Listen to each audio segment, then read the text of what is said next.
एउटा केटा थियो अरे क्या, डल्लै डल्लै परेको, माथि डाँडातिर थियो अरे, डेटिङ गएको थियो होला अरे। अनि उसले चाहिँ भन्दैछ अरे क्या, ए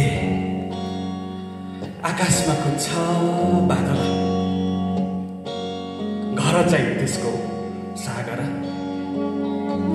पिरती जुरे खास होला, यो घरमा तिम्रै बास होला। ए सीता खेलाउनु सिमीलाई, यो मुटु दिए तिमीलाई, भाग्यले चुमे यो कुनीलाई, तिम्रै पो हुने म जुनीलाई।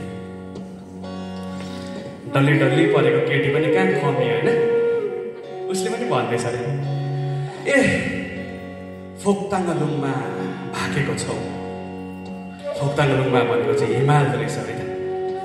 ए फोक्ताङलुङमा भाकेको छौ, बिरालो कथा आँटेको छौ, छुट्टीमा जाँदा पाप लाग्ला, छातीमा भित्र दाग लाग्ला। ए पानी है पर्दा झरा, चखेवा जोडी सरर, चोखो वा माया गर्ने हो, सकेमा सँगै पो मर्ने हो। अब गजब त भएछ अरे क्या केटा। अनि उसले भन्दैछ अरे क्या, ए अप्ठ्यारो होला यो बाटो, अप्ठ्यारो होला यो बाटो, म परे फेरि अलि लाटो, अलमले तान्दै अघि सर्नु, भुलहरू भए माफ गर्नु। केटीले पनि भन्दैछ फेरि क्या, ए गाह्रो पो होला उकाली, ए गाह्रो पो होला उकाली, आइ त आले आफाले, मनको ढुडुकी छाम्नु है, जहिले हात थाम्नु है। बाँसुरी बजाउने भाइ छ रुपेश खवास, ऊ भर्खर छुटेको हो, भर्खर लभ परेको भाइ छ रितेश लिम्बू। हामी चाहिँ पोइट्री ब्यान्ड भुइँ मान्छे। अनि अब चाहिँ हामीले भन्यौँ है त तपाईँहरूलाई, ए यमको आयो जोखिँदा, यम भनेको चाहिँ टाइम रहेछ है। पहिला हाम्रो बोजूले ट्याम भन्थ्यो नि क्या, हो त्यस्तै खालके। ए यमको आयो जोखिँदा, भान्सामा भाँडा ठोकिँदा, भान्सामा भाँडा ठोकिन्छ है प्रभात। ए दा त ब्याच र फेरि दालाई सोध्दै राजा त, ए राजा दालाई फेरि सोध्नु रहेछ के भएको, म्याम भान्सामा भाँडा ठोकिन्छ त,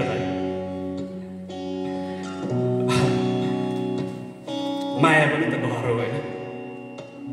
ए यमको आयो जोखिँदा, भान्सामा भाँडा ठोकिँदा, चरीको घर चाहिँ सिन्कैले, मान्छेको घर चाहिँ भन्छ केले पो भन्छ हौ मान्छेको घर, केले भन्छ होला नि। इटा सिमेन्टहरूले त यो कम्युनिटी हल पनि त बनेको होइन त, आइसा। ए दनन आगो बल्दाखेरि, ए दनन आगो बल्दाखेरि, सेकमोरी ओइलाई झर्दाखेरि, शीतल बन्छ छायाले, मान्छेको घर चाहिँ मायाले। Thank you so much. यो अर्को कविता चाहिँ भनौँ भन्दा देशको कविता भन्छ ल। मैले पोइटाटरको फाइनल पर्फर्मेन्स गरेको थिएँ कि, हो त्यही भने है त, कति बिर्सेँ होला बनाउँदै भन्छु होइन।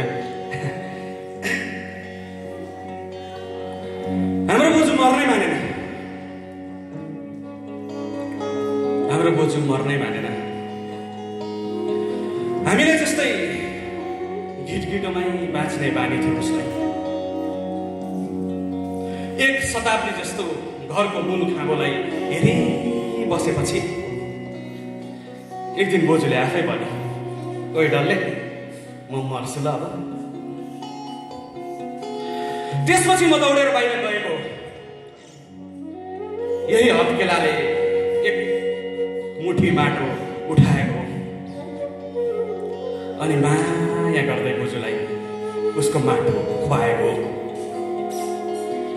त्यसपछि चाहिँ यो सृष्टिमा मेरो बोजूले माटैसँगको अन्तिम श्वास फुकी गरेर।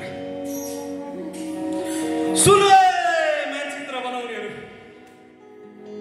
इतिहास लेख्ने मसी, सुन मान्छेको थाप्लोमा टेबल ओछ्याएर दिन रात बहस गर्दै देशको सिमाना सजाउनेहरू, सुन मान्छेको थाप्लोमा दिन रात टेबल ओछ्याएर बहस गर्दै देशको परिभाषा पनि बनाउनेहरू। यो माटो नै मेरो देश हो, यहाँ मेरो बोजू मरेको छ। एउटा देशमा एउटा देश क्या, एउटा देश चाहिँ भान्सा गर्न फाक्सा पाक्दा मात्र नाच्दै रमाउँछ। एउटा देश मैले सिरियस भएर यसरी देशको कविता सुनाउँदा डराउँछ। बारीभरि भवनहरूभरि सहरहरूभरि गल्लीहरूभरि भुखिया चियाहरू उभाएर पनि निदाउँदैन देशहरू। मेरो देश दिदी यहाँ छातीमा देश नै दुख्छ, दुखिरहन्छ। ओइ देश, हाम्रो बोजूले जतनसँग ल्याएर अब यहाँदेखि यता चाहिँ हाम्रो सिमाना है भन्दै पसिनाको हाँगामा अल्झाएको पछ्यौरी खोइ।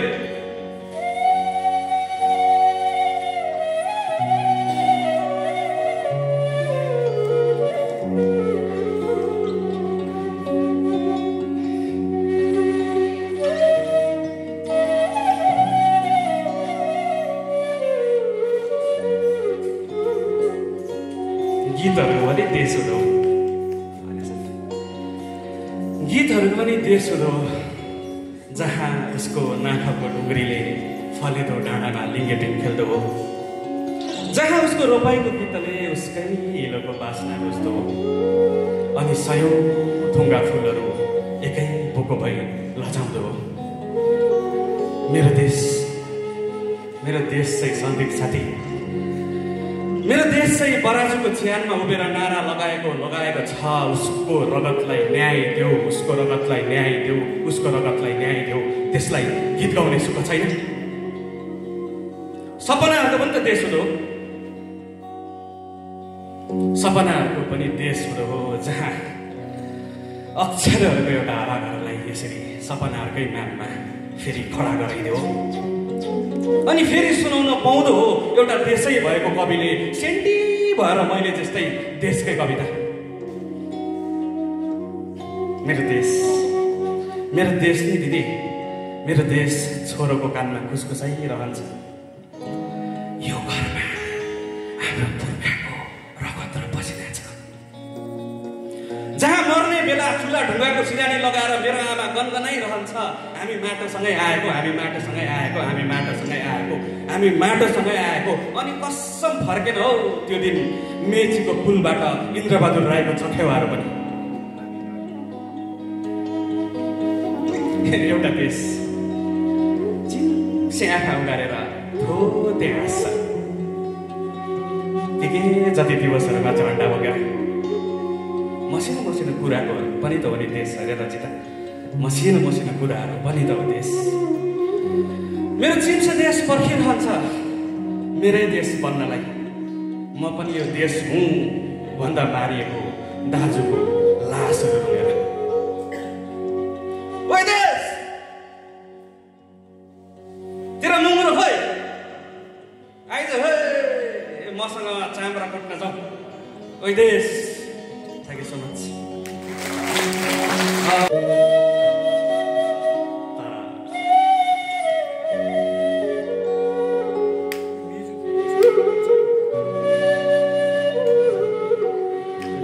तर म त फुल मन पराउने मान्छे, तर म त गीत मन पराउने मान्छे, तर म त जुन मन पराउने मान्छे। मलाई बडो विश्वास छ राजा, मायाले संसार थाल्छ। म त पाएँ भने तेरो एउटा रुमाल निधारमा बेरेर मनै युद्ध लड्ने मान्छे। मेरो एउटा सपना छ है सन्दीप साथी, परबाट कुद्दै कुद्दै कुद्दै कुद्दै आएर स्लो मोसनमा तँलाई झ्यामै अँगालो हाल्ने, रुखको हाँगा समाएर औँलाले तँलाई जुन देखाउने। म त हरेक आइतबार दिनभरि खले गरामा एक्लै डान्स सिक्ने मान्छे। म त मायालु मान्छे, म त सपने मान्छे, म त लास्ट रोमान्टिक मान्छे। म कसम लास्ट फाइट हेर्न गएँ। त्यही बाहिर बसेर टुकसुक्क मैले सोचिरहेँ, भोलि पर्सि ठुलो भएर म राजेश सम्हाल्नु, त निरुता सिकाउनु। अनि ओइ लाटी, यिनीहरू रमाइजनाले क्या बिहिबारे हाटबाट किनेर ल्याएर भान्साघरमा हाम्रै पोस्टर टाँस्थ्यो होला नि।